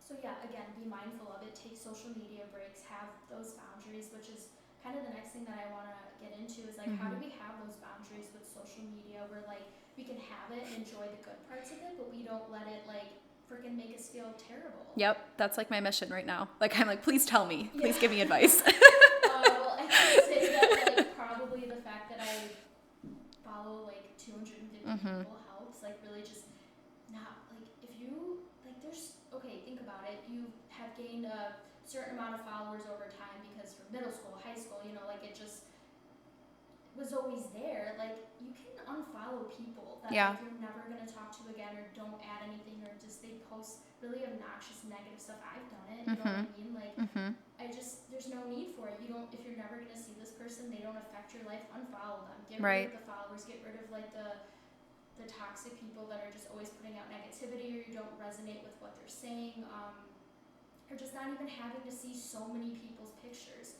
So I would say that. I would say having the phone usage, like it pops up on my phone too, it's a big eye-opener to like how much time we're wasting and being on there. Yeah, notifications. Turn off your notifications. Yeah, turn off notifications. Like, if I post something, like I don't see every like or comment that comes through. Like I'll wait hours before I go back and look at it, because I just don't need the constant reminder. I don't need to see all the time like if I get a like or something. So I definitely, that's a good one. Turn off notifications. Take a break, week or two, however long you feel you need to do it. Even if you can only do it one day, that's fine. At least you started it. Yeah. Don't put so much pressure on yourself to be like, it has to be 2 weeks. The times that I have, like, I think that the most times that I'm not on social media is when I'm on vacations. And I think it's the opposite for some people. I think kind of going back to my stories where I'm on these trips and I'm watching these people take all these like pressured photos. I think the most time that I'm not on my phone is when I'm on a vacation. And I remember when I went to Miami in January, and I was there for 4 days. I remember being like, I have not touched my phone. Like, maybe texted my mom back, or, whatever, just like text here and there or a phone call. But I literally like remember being like, where is my phone? Oh, I'm going to leave it in the hotel room. That's like, amazing. That's how it should be. yes. And I felt so good. Like, I felt like I actually enjoyed it. And looking back, like, part of you is, then there's this pressure of like, oh, I had this amazing trip, but I didn't take photos. So that's why I think like pictures are important, but get a disposable camera, like just have like a limited amount sort of thing that you want to be able to have those memories, but at the same time, like, put it away. Like, you're taking away from the moment, you're taking away from your time. And when I was on this trip, and I think I had like 5 photos that I took, and I was like totally okay with it, And I think that we live in this world where it's like you need to have, especially if you go on like a vacation or something like that, you need to have like an abundance of photos that you can put out to the world that you had this amazing time and whatnot. And it really just takes away from living in the moment. And I'm somebody that struggles with that too. I'm always worried about the future and what's next. And, and I think that social media is to blame for that as well. Yeah, it's a huge part of that cycle. And like I said, it just immediately takes us out of the present. And I'm glad that you're someone who can actually say like, hey, when I go on a trip, I don't care about pictures. Like, I just want to live in the moment. And that's why I said with those boundaries, like, the disposable camera, I tell myself, okay, get 1 or 2 shots and then you're done. Put your phone away, because otherwise you're going to be mad at yourself for not being in the moment. And I literally, as I'm talking, I'm thinking about this concert I went to, and I was too consumed with like posting the perfect Instagram story that I missed like half the song or one. Concerts are the worst. Yeah, like just stop, So I definitely don't do that anymore, but I have in the past. And no, I've done the same thing where I love a song so much and I just want to get it on video, and then I'm like not even enjoying, like, I'm not dancing with my friends. I'm standing still holding my phone up, and I'm going back and watching it, and I'm like, wow, I didn't even like really enjoy the fact that I was hearing that live by somebody that I love. Like, be in the moment. That is like what life is all about. For sure. And I met someone recently who said that pictures actually like make your memory of that time worse. Like, instead of just being in it and remembering it, like the picture like almost diminishes I get that memory. And then it's like, oh man, like that's shitty. Well, I definitely, because again, think about it, going back to when I was on this trip and I watched this girls for an hour just go back and forth on taking photos of each other, and I'm like, guys, it is like a beautiful day, not a cloud in the sky. Enjoy yourself. This is not, you don't get this every day. Like, don't worry about what you're putting out to the world. Like, just be you, be happy, be yourself, be present. Like, again, that's something that therapy has helped me sit there and say, like, Kelsey, just be, like, you don't have to be chasing after validation, like, just, I love that. yeah, just live in the moment. Yeah. That's a big thing I talk to my mom about all the time, like attracting things into your life as opposed to chasing them. Yeah. And we don't realize Manifest. how much we do that, and the things that you attract are always going to be the wholehearted, good, genuine, good things for your soul. You know what I mean? Just like a relationship. Like, yeah, I could be on dating apps, and again, this isn't me like looking down on people that do, because you have to do what is best for you. Apps work for some people, but I explained in my last episode, they're just, I'm not down with them. They don't work for me, and I could be on them trying to chase a relationship or something that I think I should have, because I'm not gonna lie, it gets hard being lonely in a time of COVID, or being single. But no, like, that I'm just gonna attract it for when it's right for me. Like, that person is gonna come into my life when they're supposed to. I'm going to attract things into my life and not chase it all the time. And that goes for so many things. That goes for validation, social media, a job, a career, a relationship, like anything. Yeah. I think like a huge boundary too is, I mean, with social media and just with yourself, like, social media is a platform. Like, I wholeheartedly believe it is a platform based on kind of what other people think. I mean, it is likes, following, whatever. It's based on validation, and being able to, like, if you're somebody like me who sits there and gets caught up in approval of others, being able to recognize that and and see like, okay, what is making me feel like I need to have approval of others? Social media. Like that is probably number one. If I were to write it down, write down a list of things, that is number one. And it's okay to, because at the same time, you know, you want, I'm somebody too that I have family on social media. I want to see people, you know, like Yeah. it's that's why I have a hard time deleting it. I think also is not only is it like an addiction, but it's not that I don't want to see people's lives and that they're doing well, you know, but I'm also like, I don't want to live my life for others or this approval or that, you know, this didn't happen if I didn't put it out there for everybody to see. And yeah, I just think that's something that that people got to bring that to light a lot more. Yeah, yeah, having that balance and those boundaries. I guess just ask yourself, what do you want social media to be for you? Yeah. Like, if it's starting to make you feel bad, recognize that. Okay, I gotta put the phone away now. Or, you know, if you see something you don't like or that makes you feel bad, like almost like write it down and, or like you said, ask yourself, why is this making me feel bad? And unfollow accounts, unfollow negative things, mute people, turn off the notifications. You don't have to be so tuned in to everything all the time. We don't constantly need to be knowing what people are doing all of the time. Yeah. That's literally not good for our mental health. So, and like taking those, however long you can muster, even if it's a day or two, but like just telling yourself, hey, I'm gonna take a break from social media today. I'm gonna delete my apps. I'm not gonna go on it. Like whatever you have to do. If social media is really starting to make you feel that bad, and like I definitely had to do that for myself too. And it's a matter of like, what do you want it to be for you? Because for me, I agree. Like I have family that lives out of state that I like to connect with, see what they're doing. But I kind of just know my limits. Like, all right, I've had enough. I'm gonna get off now. And Yeah. just knowing that like you're just living life for yourself at the end of the day. It doesn't matter what other people are doing. Don't let social media make you feel like you have to be doing something or be this person. Right. So I think that's important. And then one thing that I wanted to bring up too, kind of, that I don't want to forget, like part of the ugly side with social media is like, and the social dilemma brought this up too, the whole algorithm thing.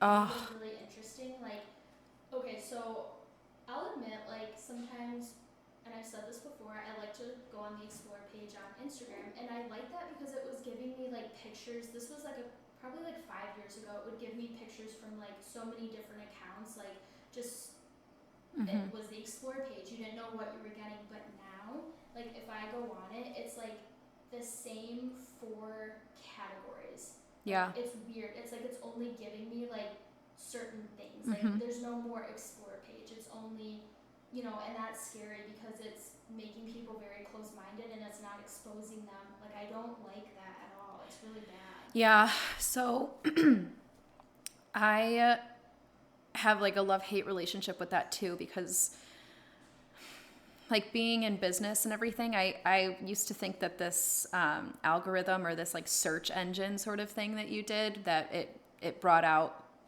like, okay, so you look up carpets and all of a sudden you're seeing, or like rugs, and now you're seeing like a bunch of ads for rugs.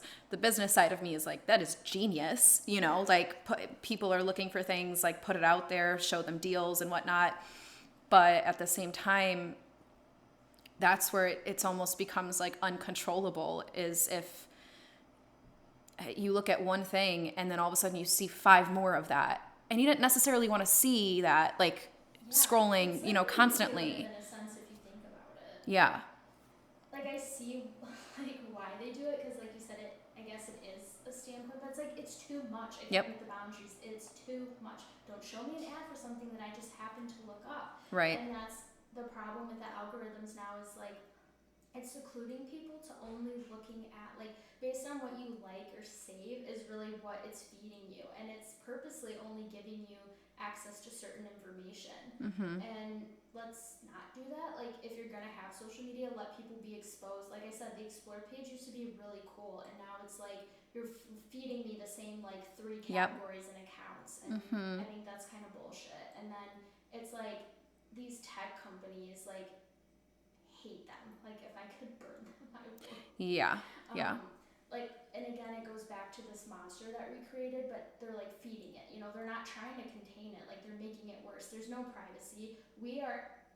they're literally using algorithms as a way to like mine data off of our usage by every click of the mouse. Like that's not cool. Like, and right now there really are no laws or restrictions. They're No. starting to get to that point, but it's like these tech companies pretty much have free reign to do whatever they want. Like the amount of data that they're accessing on us that we don't even know, like, and we have no protection. We Yeah. don't. It's like there is no sense of privacy. Like whatever you put out there, like just so you know, like it's getting, Yes. there's just something happening behind the scenes with it, and it can never be erased. It's always going to be there. So again, be mindful of like what you're putting out. And we know how much social media can affect even our president. Look at everything that happened Yeah. with him. But I don't know. It's just No, you're. that part freaks me out. Like Mm-hmm. with the tech companies, and again, like just how they're treating us as like yeah, like they just, we look up one thing and it feeds it to us, or it's just almost like controlling. It's a control thing. They're controlling what we're seeing kind Yep. of now,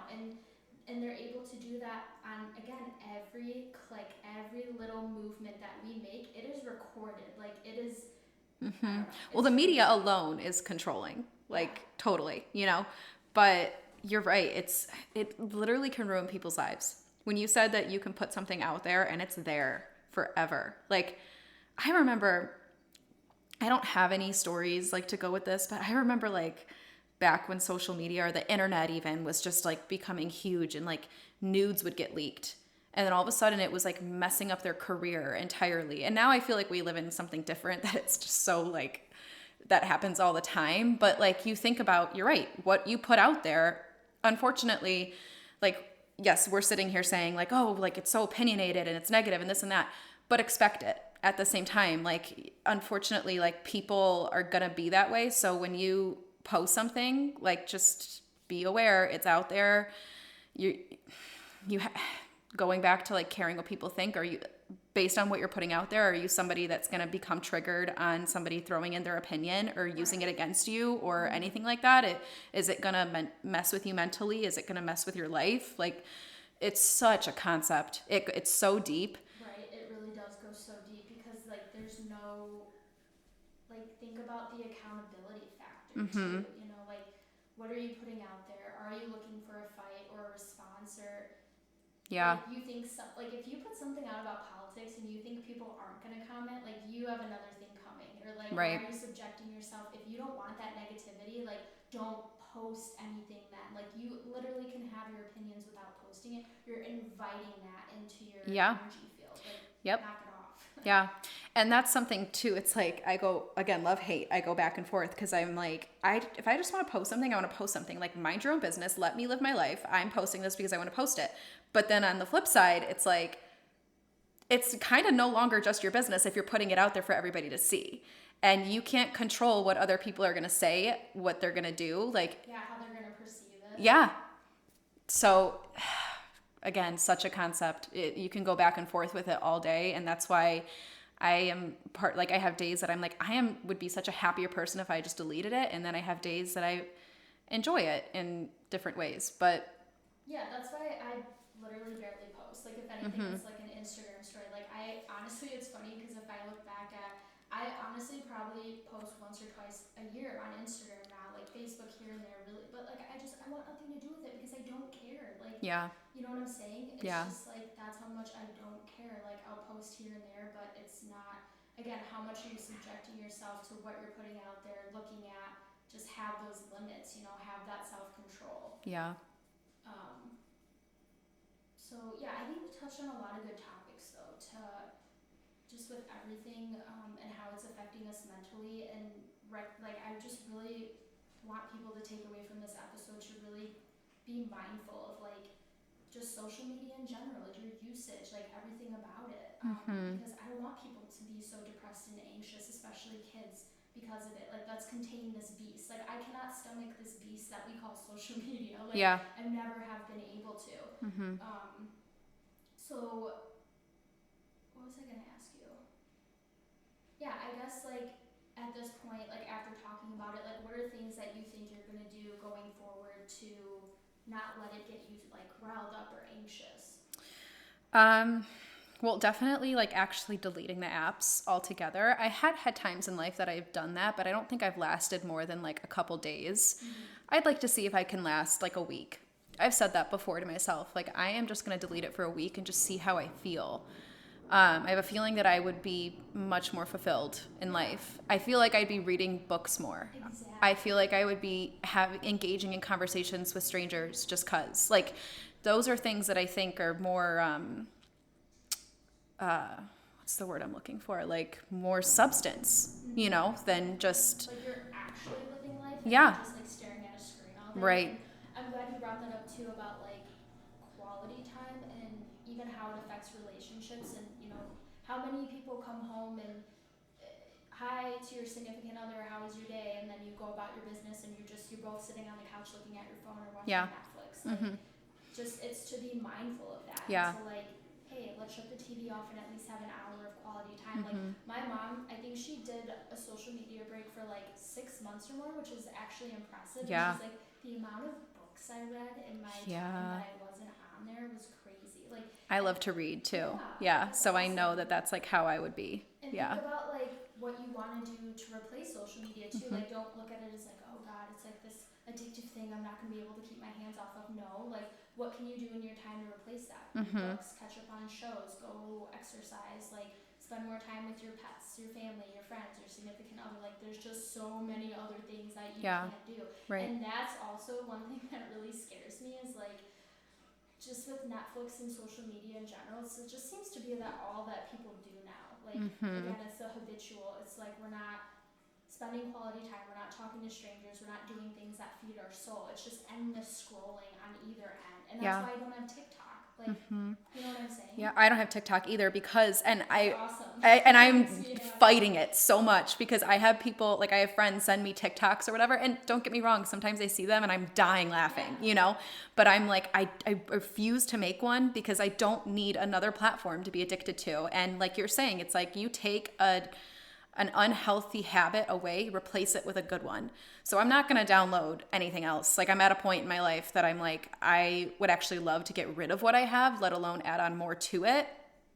And I'm also a big enthusiast in like live in those awkward moments. Like I started this episode by saying like elevators, waiting rooms, like live in the awkward moment. You're at dinner and you're with your friends and you guys have like a moment of silence or whatever, like the conversations aren't flowing, just sit there. Like don't pull out your phone. I mean, how many times do you go out with your friends and it's like you just start scrolling because you guys aren't really talking about anything in the moment, and then like it's taking away from your life. And I'm so glad you brought that up because I really want to hold myself accountable to not doing that. oh, I'm terrible with that. Like I'll just pull up my phone because I feel uncomfortable or whatever, and I think it's just like I don't know. Live in it. Like make a conversation. If it's awkward, it's awkward. Like it's I feel okay. like it will honestly make you more confident. Yeah. Being able to just sit in that silence or that awkwardness, and it'll pass, or you'll find a way to like make it not awkward anymore. Right. Oh my god, I really love that you said that so much. That's a really good point. And Yeah. that's something that like I want to take away and start practicing after this. And I even mentioned like in my last episode how you even okay, so let's say you're going to a bar and you're waiting for a friend.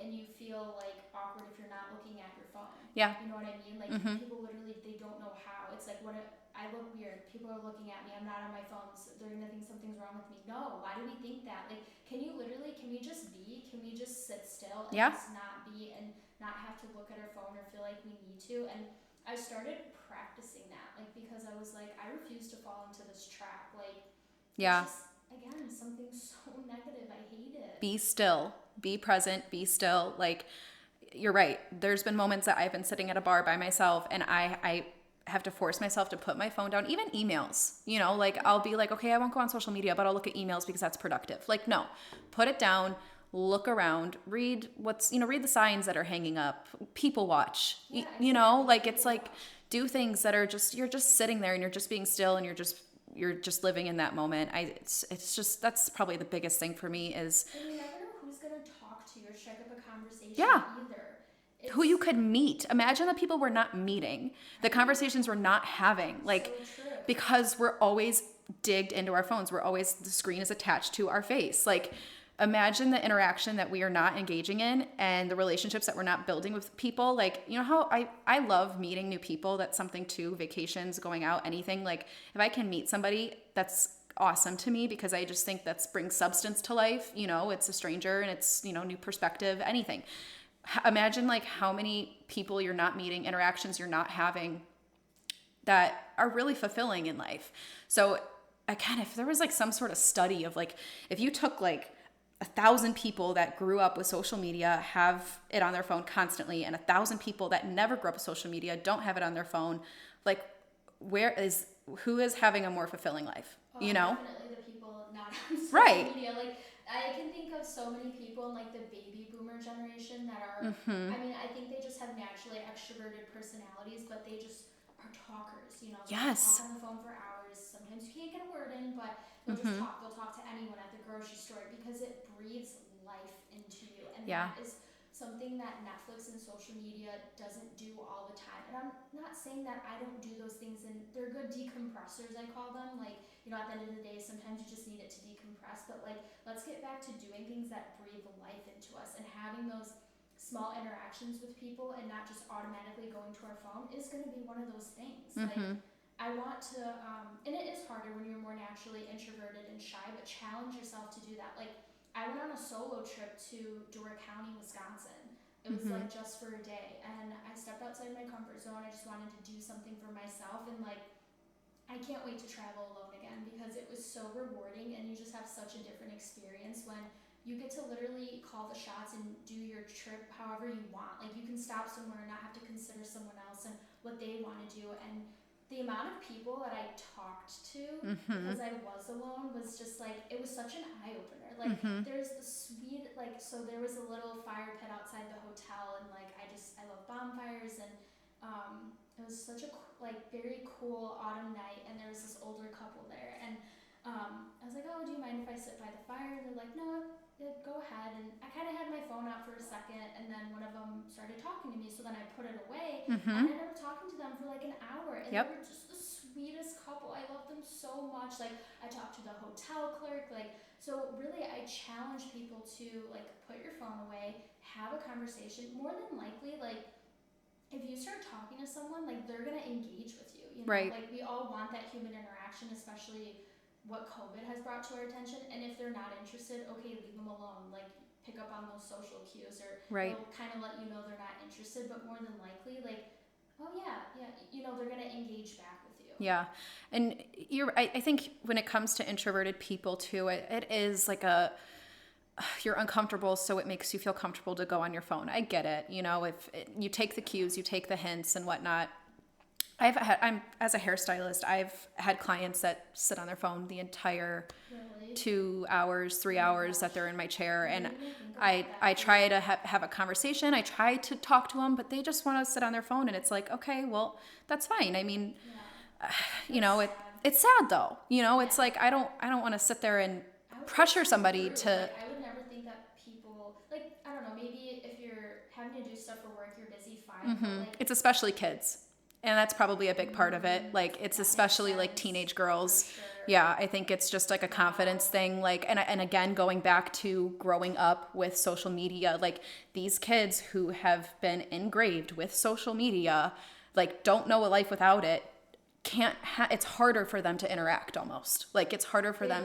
They don't know how. Like, Yeah. it's honestly very concerning that kids are gonna be so socially like awkward and not even know how to interact with someone or hold a conversation. Like, what is gonna happen to their communication skills? Like, it Exactly. honestly worries me. Like, so my little brother, he's gonna be 17. He's a junior in college right now, and I just thank God every day that like he is the person that he is. Like, even at being his older sister, like, I look up to him in ways because he knows how to stand up for himself, speak his mind. He's not shy, and like, I just am so amazed at, like, I mean, he's a boy, which I think makes a difference, but like, he's not super addicted to his phone. Like, we can have a family dinner and he's not going to be on it all the time, or he can hold a conversation, he can talk to people, he calls customer service. Like, he's been calling That's amazing.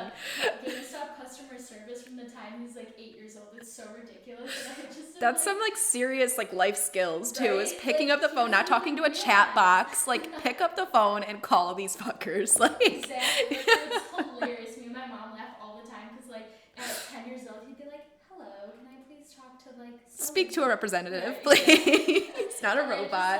like so amazed and happy that he is that way, and he hasn't. Like, I would kill him if he was the other way. I would snatch that phone out of his hand so fast and smack him upside his head. Like, listen, you need to know how to talk to people. Like, that's very important. Yeah. It's concerning. It really, truly concerns me that these kids, they don't know how to do that anymore. Yeah.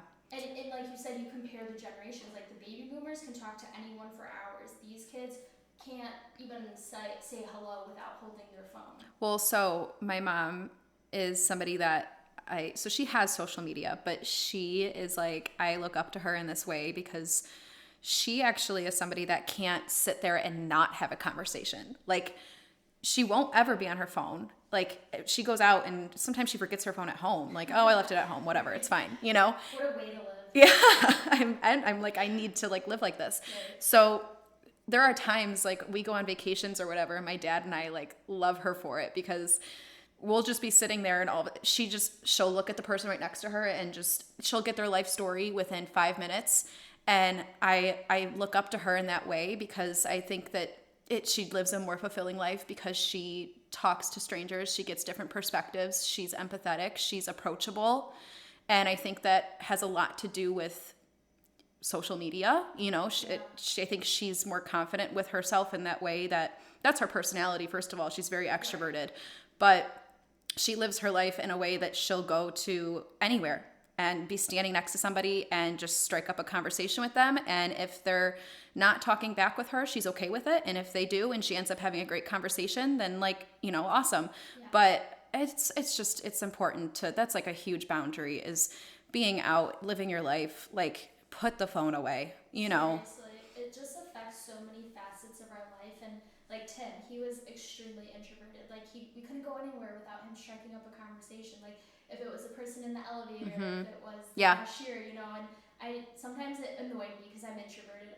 Sometimes I just want to go out and be with you. Like, you don't have to talk to anyone. But for them, it's like that burst of energy where for us, like, coming home and reading a book or having time alone, like, that recharges us. So, but again, it's like, challenge yourself. Like, if you are extroverted, like for us, like, we do still like human interaction, like, it's not, being an introvert doesn't mean you don't like to be around people. It's just how you recharge. And like, we all crave that human interaction, you know what I mean? So like, if you are extroverted, like, and you feel that you kind of just go to your phone as like an enabler, like, stop it, like, be mindful of it, challenge yourself, like, hey, I'm going to strike up a conversation with this person, and then you become more confident doing it. Like how you said your mom, it's that confidence thing. And she's it's something to describe her as approachable. She doesn't even have to necessarily, the people will just come to her. She gives this energy that is very like, she's just very easy to talk to. Yeah, and she's open. Yeah, exactly. Right, and I talked about this too in my last episode. Like, how many times do you go out at restaurants or a bar and you see people just, their head is buried in their phone, and you don't look approachable when you're doing that. Like, people aren't going to want to come up and talk to you. Like, I went out to dinner with my mom like 2 weeks ago, and the girl sitting at the table next to me, I'm not even kidding, was taking selfies like the whole time, and just like looking at herself, taking pictures. Why do you do that? And it goes back to everything we already talked about, but yeah, just I don't know, it's like, as I do these podcast episodes more, I find myself wanting to just live in a time that I didn't live in. Like, I ask myself this all the time: why was I born in this generation? Like, I ask myself that same question all the time. I always wished, I love like 80s music and everything, so I like, literally, if I could live in like my 20s in an era, it would be the 80s, I think, just because that's like right before like cell phones became huge. And and I, again, looking at my mom and disposable camera days, like and then it's so funny too, this sounds bad, but like so like funerals, you go to funerals and there's all of these old photos from your parents, like way back in the day, and it sounds so like down and dark, but I look at these photos and they're like Polaroids. They're old photos that they're kept in bins, and there's so much meaning to them, and it's just one shot taken and that was it, and there's a whole story behind it, and it's not like out there for everybody to like and to validate and comment on. It's like, it's just, that's your life. And I, like you said with the generation thing, like I look at that and I'm like, I wish I lived in a world where disposable cameras and obviously like social media wasn't like a huge pressure on everybody, and being able to strike up conversations with one another and just living in the moment. I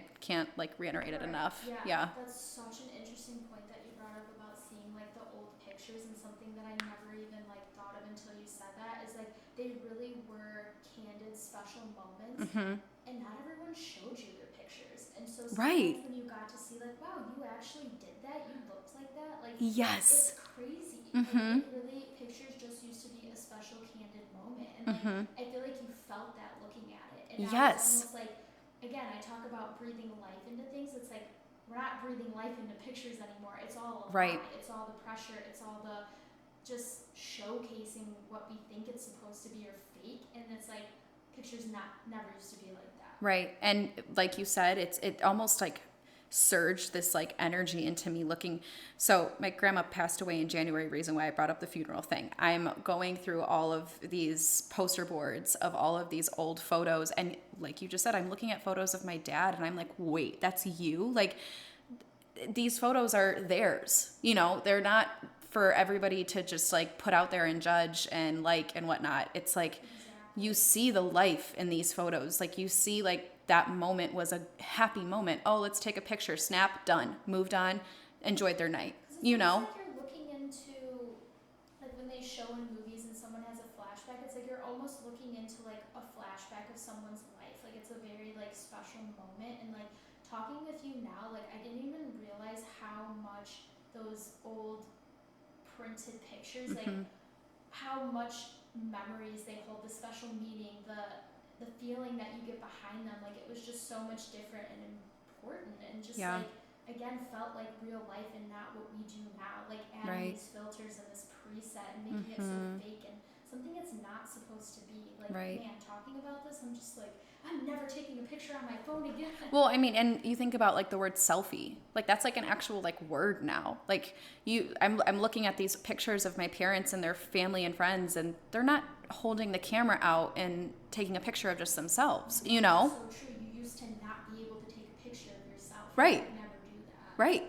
Imagine the impact, my mind is blown the impact on your mental health. Like so generation wise, I wish I was my parents. Seriously, like I envy them. Like they don't even understand how good they had it. And I love old movies. I love old songs. Like I was telling my mom and my aunt yesterday, I just got so like dramatic and was like, I feel like we've lived through the best music and movies. There's no more. We've lived in the prime of it. Like because I feel that way sometimes. I do. Like our movie theaters even gonna open back up. They don't make good movies anymore, in my opinion, and it just, I'm always craving to live in a time that like I didn't live in. Like why am I here now? Like I need to know, because this is not okay. This isn't fun. I'm mad. Like I don't want to live in a time of social media and dating apps because I fucking hate them. Like take me back to when things used to be good. Like I feel like so many people like they rave about like the 70s and 80s. I felt like that would have been such a cool time to live in. Yeah, I agree. And then I've done a lot of like compare and contrast. I think that's probably where I've noticed it the most. I'm very close to my parents, and I think it's like such a generation thing. And like again, going to therapy and like discussing that with your therapist, social media was born when we were teenagers, and then the generation after us didn't know a life without it. But then our parents didn't have it.